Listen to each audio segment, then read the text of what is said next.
গণতন্ত্রের উত্তরণে অন্তর্বর্তী সরকারকে সহায়তার আশ্বাস জার্মান চ্যান্সেলরের। মিউনিখ নিরাপত্তা সম্মেলনে ডক্টর ইউনুসকে আমন্ত্রণ।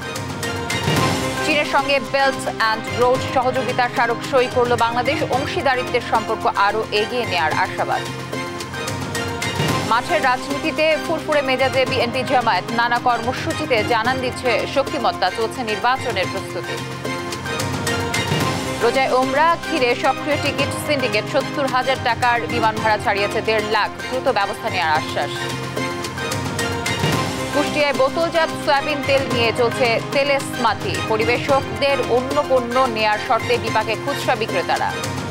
যে না, এগুলো আমি বেচতে পারছি না, এগুলো তো আমার এখানে চলে না বা স্টক আছে, আমাকে শুধু তেল দেন। বলছে আপনার অর্ডার ক্যান্সেল, আপনাকে তেল দেওয়া যাবে না। আপনার রূপচাঁদা, তীর, পুষ্টি এবং আপনার ফ্রেশ, এরা আমাদের মতো ব্যবসায়িকদের জিম্মি করে ফেলছে।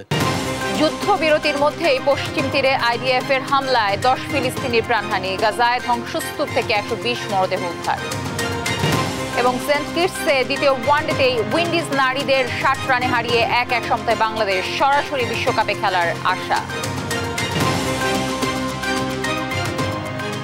দর্শক, শুভ সকাল। শুনছিলেন সংবাদ শিরোনামগুলো। সংবাদ সকালে আপনাদের সঙ্গে রয়েছে আমি তানজিয়া জুথি।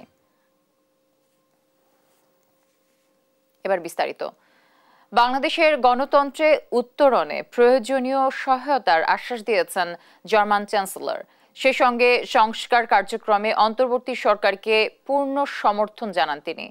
সুইজারল্যান্ডে ওয়ার্ল্ড ইকোনমিক ফোরাম সম্মেলনের প্রথম দিনে প্রধান উপদেষ্টা ডক্টর ইউনুসের সঙ্গে সাইডলাইন বৈঠকে আশ্বাস দেন তিনি। এদিন পূর্ব তিমুরের প্রেসিডেন্ট জোসে রামোস হোর্তা, থাইল্যান্ডের প্রধানমন্ত্রী ও মালয়েশিয়ার প্রধানমন্ত্রীর সঙ্গে বৈঠক করেন ডক্টর ইউনুস। এদিকে আসন্ন মিউনিখ নিরাপত্তা সম্মেলনে যোগ দিতে প্রধান উপদেষ্টাকে আমন্ত্রণ জানিয়েছেন এর চেয়ারম্যান। বিস্তারিত জানাচ্ছেন আরবিদ আফসার। বিশ্ব অর্থনৈতিক ফোরামের বার্ষিক সম্মেলনে যোগ দিতে সুইজারল্যান্ডের দাভোসে গেছেন বাংলাদেশের প্রধান উপদেষ্টা ডক্টর মোহাম্মদ ইউনুস। 4 দিনের সরকারি সফরের প্রথম দিনে বিশ্বের নানান প্রান্তের নেতাদের সঙ্গে সাইডলাইন বৈঠক করেন প্রধান উপদেষ্টা। এ সময় বাংলাদেশের গণতান্ত্রিক উত্তরণ প্রক্রিয়ায় জার্মান সরকার সর্বাত্মক সহায়তা করবে বলে জানিয়েছেন জার্মান চ্যান্সেলর ওলাফ স্কোলস। সম্মেলনের ফাঁকে বাংলাদেশের অন্তর্বর্তী সরকারের সঙ্গে দ্বিপক্ষীয় বৈঠকে বসেন তিনি।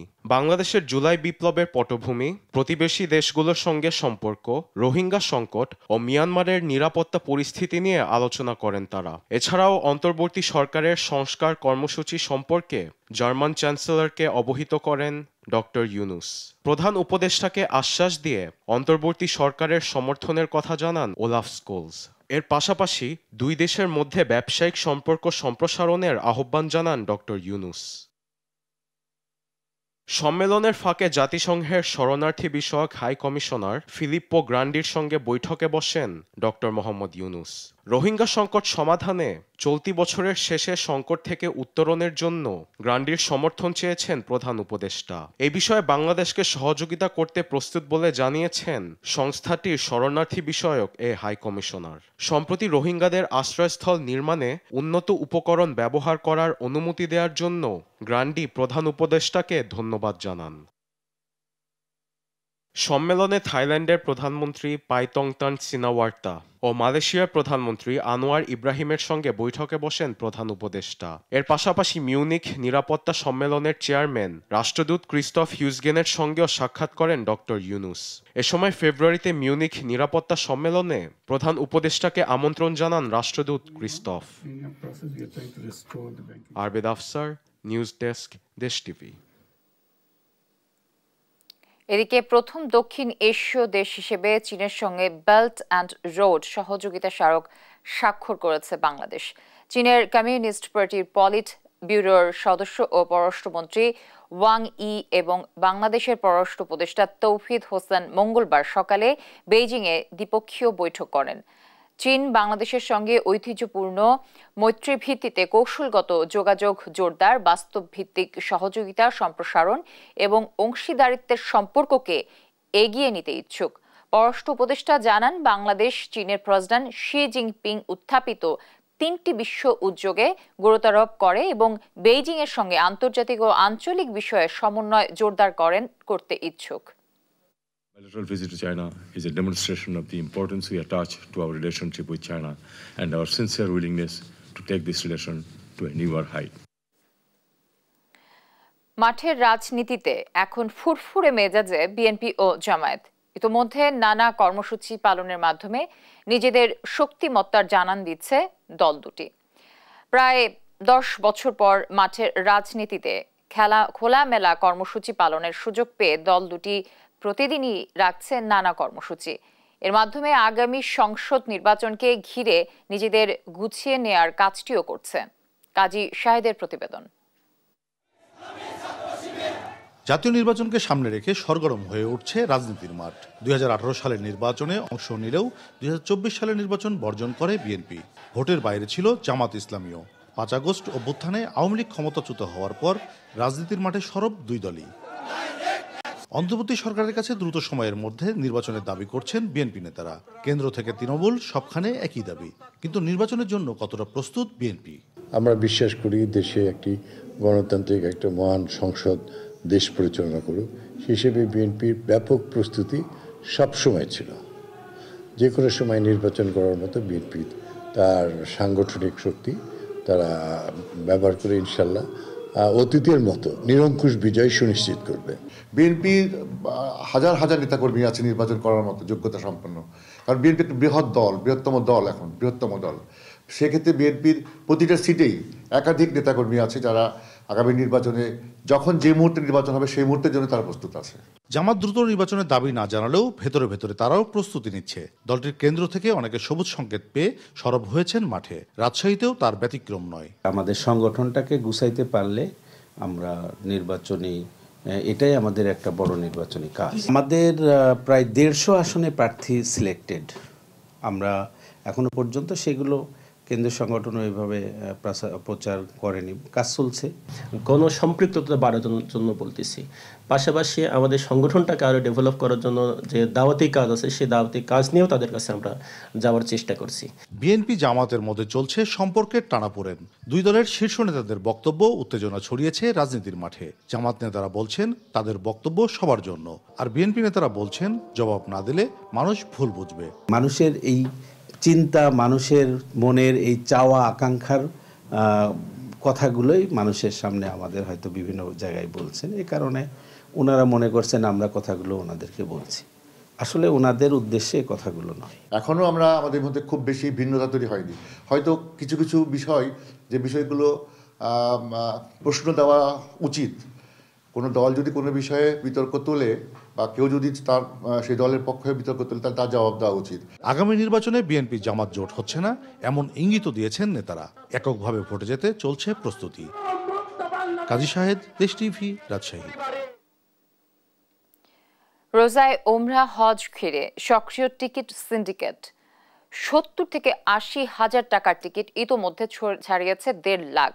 এ যেন পকেট কাটার মহোৎসব। এজেন্সিগুলো বলছে যে রমজান সামনে রেখে তৈরি করা হয়েছে টিকিটের কৃত্রিম সংকট। আর সিভিল এভিয়েশন বলছে অতিরিক্ত চাহিদা ও পর্যাপ্ত ফ্লাইট না থাকায় সুযোগ নিচ্ছে একটি চক্র।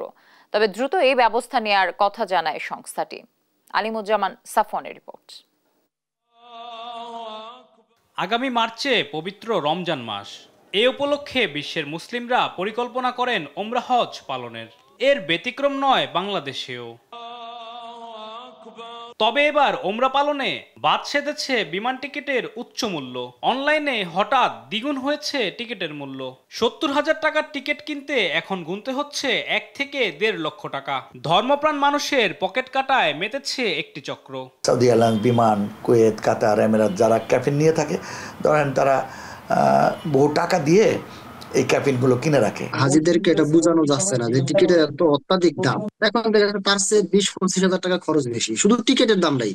মূল্যস্ফীতির বাজারে ধর্ম পালনেও হিমশিম খাচ্ছে মানুষ, অনেকে নিয়ত করেও যেতে পারছেন না হজে। রমজানে ওমরা করতে গেলে আমরা যেহেতু হাদিসে পাই যে রাসূলের সাথে হজ করার মতো সব, এজন্য আমরা যেতে চাই। এখন যদি টিকিটের দাম বেড়ে যায় তাহলে আমি কিভাবে ওমরা করতে যাব? অনেকদিন যাবত আস্তে আস্তে টাকা জমায় মোটামুটি একটা 1 লাখ বা 1,10,000 টাকা জমাইলো, কিন্তু এখন দেখা গেলো যে দাম বেড়ে যাওয়াতে তাদের যাওয়াটা হয়তো সম্ভব হচ্ছে না আর কি। যে টাকা মানে উমরা ইয়ার জন্য ফ্লাইট বাবদ যে টাকা নিয়েছে এখন না আরো 20-25 হাজার টাকা বেশি যাচ্ছে। টিকিটের হঠাৎ দাম বৃদ্ধিতে গ্রুপ টিকিটিং ও কৃত্রিম সংকটকে দায়ী করেছেন এটাপ সভাপতি। বলছেন ট্রাভেল এজেন্সি চাইলেই টিকিটের মূল্য বাড়াতে পারে না। এই গ্রুপ টিকিটের নামে এয়ারলাইন্স কিন্তু ফ্লাইটগুলোকে ব্লক করে ফেলে, ট্রাভেল এজেন্সি কিন্তু গ্রুপ বুকিং করতে পারে না। তো এয়ারলাইন্স মার্চ মাসের টিকিট কিন্তু এখন আপনি কম্পিউটার সিস্টেমে গেলে দেখবেন যে সিট খালি নাই, যেগুলো খালি আছে সেগুলোর দাম 1,20,30 হাজার টাকা ওমরার ক্ষেত্রে।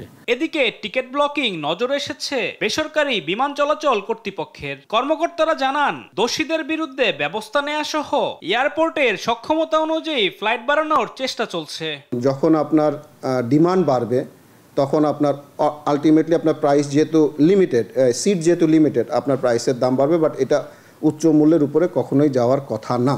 অনেকে হয়তোবা তাদের ফুল ফ্রিকোয়েন্সি ইউজ করছেন, আপনি যেটা বললেন যে অনেকের ফুল ফ্রিকোয়েন্সি চেয়ে পাচ্ছেন, আবার অনেকে ফুল ফ্রিকোয়েন্সি ইউজ করছেন, সেটাও কিন্তু সত্য, এবং এটা তাদের পুরোপুরি ব্যবসায়িক ব্যাপার। জুলাই অভ্যুত্থানে অর্জিত নতুন বাংলাদেশে সিন্ডিকেটের বিরুদ্ধে ব্যবস্থা নেওয়ার আহ্বান ধর্মপ্রাণ মানুষের। আলিমুজ্জামান সাফওয়ান, দেশ টিভি, ঢাকা। তাপমাত্রা বাড়লেও কমছে না শীতের তীব্রতা। মৃদু শৈত্যপ্রবাহ আর কনকনে ঠান্ডায় বিপর্যস্ত বিভিন্ন জেলার জনজীবন। উত্তরের জেলা পঞ্চগড়ের শীতের প্রকোপ বরাবরই বেশি। বুধবার সকাল 6টায় তেঁতুলিয়ায় সর্বনিম্ন তাপমাত্রা রেকর্ড করা হয় 11.5 ডিগ্রি সেলসিয়াস। এদিকে ঘন কুয়াশার চাদরে ঢেকে আছে জয়পুরহাট। তীব্র শীত উপেক্ষা করেও জীবিকার তাগিদে বেরিয়েছেন শ্রমজীবীরা। কিছুটা উষ্ণতার খোঁজে গরম গরম ভাপা পিঠা আর চায়ের দোকানে ভিড় জমাতে দেখা গেছে অনেককে। নওগাঁয় দিনের শুরু হচ্ছে হাড় কাঁপানো শীতে। বেলা বাড়ার সাথে সাথে তাপমাত্রা কিছুটা বাড়লেও অব্যাহত থাকছে শীতের প্রকোপ। একই চিত্র সাতক্ষীরায়। তীব্র শীতে বিপাকে পড়েছেন ছিন্নমূল মানুষেরা। শীতের কারণে এখন গরিব মানুষ আমাদের তো গাড়ি চালায় খাতে হবে। শীতের মধ্যে আমরা আমাদের প্রয়োজনীয় তাগিদে বের হয়েছি। এই শীতে গত সন্ধ্যায়ও প্রচন্ড শীত ছিল, আজকেও প্রচন্ড শীত। যতই বেলা হচ্ছে ততই শীতের প্রকোপটা বাড়তেছে। আজকে আরো শীতের প্রকোপটা বেশি হওয়ার কারণে গুড়ি গুড়ি বৃষ্টির মতো, এবং প্রচন্ড যতই সময় গড়াচ্ছে ততই কিন্তু আকাশ ঢেকে আসতেছে এবং মেঘাচ্ছন্ন হচ্ছে। কুষ্টিয়ায় বোতলজাত সয়াবিন তেল নিয়ে চলছে তেলেসমাতি কাণ্ড। তেল কিনলেই সাথে কিনতে হচ্ছে অন্য পণ্য, তা না হলে মিলছে না কাঙ্ক্ষিত সয়াবিন তেল। তেল কোম্পানির পরিবেশকদের এমন কৌশলে বিপাকে পড়েছে খুচরা বিক্রেতারা। ফলে বিরূপ প্রভাব পড়ছে তেলের বাজারে। দেখা দিয়েছে কৃত্রিম সংকট। ইরফান রানার ক্যামেরায় কুষ্টিয়া থেকে নাহিদ হাসান তিতাসের রিপোর্টে আমরা বাকিটা জানব। কুষ্টিয়ায় কোনোভাবেই কাটছে না বোতলজাত সয়াবিন তেলের সংকট। তেল কোম্পানির পরিবেশকদের নানা কৌশলে অধিক মুনাফা লুটের প্রবণতায় বিরূপ প্রভাব পড়ছে বাজারে। সৃষ্টি হচ্ছে কৃত্রিম সংকট। চাহিদাকে পুঁজি করে কোম্পানির পরিবেশকরা জিম্মি করছে খুচরা বিক্রেতাদের। 5 লিটারের 1 বোতল সয়াবিন তেল কিনলেই বাধ্যতামূলকভাবে কিনতে হচ্ছে পোলোয়ার চাল বা আটা, তা না হলে মিলছে না কাঙ্ক্ষিত সয়াবিন তেল। কালকে আমি 5 লিটার 1 কার্টন তেল নিয়েছি, তার সঙ্গে আমার 1 বস্তা আটা নেওয়া লাগছে। আমি যখন বলছি যে না এগুলো আমি বেচতে পারছি না, এগুলো তো আমার এখানে চলে না বা স্টক আছে, আমাকে শুধু তেল দেন, বলছে আপনার অর্ডার ক্যান্সেল, আপনাকে তেল দেওয়া যাবে না। প্রত্যেকটা কোম্পানি, বিশেষ করে বড় বাজারে 3-4টা ডিলার আছে, আপনার রূপচাঁদা, তীর, পুষ্টি এবং আপনার ফ্রেশ, এরা আমাদের মতো ব্যবসায়িকদের জিম্মি করে ফেলছে। তবে তেল নিয়ে এমন কাণ্ডে পরিবেশকরা দায় চাপাচ্ছেন কোম্পানির ওপর। তারা বলছেন কোম্পানির নিয়ম অনুসারেই তেলের সাথে অন্য পণ্য বিক্রি করছেন তারা। চাহিদা অনুযায়ী পণ্য সরবরাহ কোম্পানি করতে পারছে না। শুধুমাত্র লিটার তেল তারা দিচ্ছে না, এর সাথে আদার্স অন্য প্রোডাক্টও আমাদেরকে নিতে হচ্ছে। কাস্টমার যেভাবে চাই সেভাবে দিতে পারলে তো আমরা খুশি, কাস্টমার খুশি। এটা কোম্পানি থেকে না দিলে আমরা পাবো কোথায় থেকে, আমরা তো আর তৈরি করি না এগুলো। আর বাজার তদারকির দায়িত্বে থাকা কর্মকর্তারা বলছেন ইতিমধ্যে এ বিষয় নিয়ে তেল কোম্পানির পরিবেশকদের সাথে আলোচনা করেছেন তারা। সমস্যা সমাধানে কোম্পানিগুলোর বিরুদ্ধে ব্যবস্থা নেওয়ার কথাও বলছেন এই কর্মকর্তা। জেলা প্রশাসক নিজে এবং বিভিন্ন সংস্থা নিয়ে আমরা কিন্তু এটা মনিটরিং করেছি এবং সেখানেও কিন্তু বেশ সফলতা আসছে, কিন্তু কোম্পানি পর্যায়ে না এই ব্যবস্থা না নিলে এই সমস্যা কাটানোটা সহসা সম্ভব হবে বলে আমি মনে করি না। ব্যবসায়ীদের নানা কৌশলে অধিক মুনাফা লুটের প্রবণতার কারণেই অস্থিরতা কাটছে না তেলের বাজারের। তাই তেল নিয়ে এমন কাণ্ডের সাথে জড়িতদের বিরুদ্ধে কঠোর ব্যবস্থা গ্রহণের তাগিদ বাজার বিশ্লেষকদের। নাইদা সান্তিতাস, দেশ টিভি, কুষ্টিয়া। গাজীপুরের কাশিমপুর এলাকায় সড়কে বেহাল দশা, পুরো সড়ক জুড়ে সৃষ্টি হয়েছে খানাখন্দ। এতে এ সড়কে চলতে চরম দুর্ভোগে পড়ছেন পথচারীরা। স্থানীয়দের অভিযোগ ৬ বছর ধরে এ পরিস্থিতি চললেও উদাসীন সিটি কর্পোরেশন। সহকর্মী এম নজরুল ইসলামের পাঠানো তথ্যচিত্রে বিস্তারিত অঙ্কন চৌধুরীর রিপোর্টে। গাজীপুর সিটি কর্পোরেশনের কাশিমপুর থানা এলাকার সড়কগুলোর বর্তমান অবস্থা যেন ভয়াবহ মৃত্যুকূপ। খানাখন্দে ভরা রাস্তা, বেশিরভাগ জায়গায় উঠে গেছে পিচ, পানি জমে তৈরি হয়েছে খানাখন্দ। এতে যানবাহন চলাচলের যোগ্যতা হারিয়েছে এ পথ। বিশেষ করে কাশিমপুর থেকে হাতিমারা, মাজার রোড, জিরানি বাজার এবং শ্রীপুর থেকে কাশিমপুর বিএডিসি গেট পর্যন্ত রাস্তার অবস্থা ভয়াবহ। প্রায় ৬ বছর ধরে অবহেলিত এই সড়ক দিয়ে চলতে গিয়ে অনেকেই শিকার হচ্ছেন দুর্ঘটনার। বিশেষ করে পোশাক কারখানার শ্রমিকরা এই সড়ক দিয়ে সময়মতো কাজে যোগ দিতে না পারায় ক্ষতিগ্রস্ত হচ্ছে শিল্প খাত। রিক্সা, অটো উল্টা যায়, তারপরে আপনার এই মানুষের ক্ষয়ক্ষতি হয়। হাতের মধ্যে দেখেন দুর্ঘটনা, এই যে হাত প্রতিদিনই সমস্যা, একটা মেকারের দোকানে যাওয়াই লাগে আমাদের।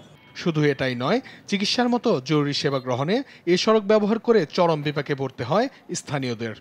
আমরা রুগী নিয়ে, আমাদের মা বোনদেরকে নিয়ে আমরা কোনোবারে যেতে পারি না, আমরা রিক্সাতে নিয়ে যেতে পারি না, গাড়িতে নিয়ে যেতে পারি না। আমাদের নিতে নিতে আমাদের রুগী অনেকটা অসুস্থ হয়ে যায়। সকাল বিকেল 3 বেলা 4 বেলা আপ ডাউন করি, এখানে জরুরি ডিউটি করি, এই গাড়িতে যাতায়াত করা খুব কষ্ট হয়। দীর্ঘদিন এ পরিস্থিতি থাকলেও সংস্কারে সিটি কর্পোরেশনের উদাসীনতাকেই দায়ী করছে এলাকাবাসী, যদিও দ্রুত সংস্কারের আশ্বাস সিটি কর্পোরেশনের। সড়কটি জনগুরুত্বপূর্ণ বিধায় এক্ষেত্রে কার্যক্রম, রাস্তার যে সংস্কার কার্যক্রম এটি চলমান রয়েছে এবং কার্যক্রম যেন খুব দ্রুত গতিতে সম্পন্ন হয় সে বিষয়ে আমরা গাজীপুর সিটি কর্পোরেশনের পক্ষ থেকে সর্বোচ্চ ব্যবস্থা গ্রহণ করব। শুধু আশ্বাস নয়, কার্যকর উদ্যোগের মাধ্যমে দ্রুত সড়ক মেরামত চান এলাকাবাসী। নিউজ ডেস্ক, দেশ টিভি।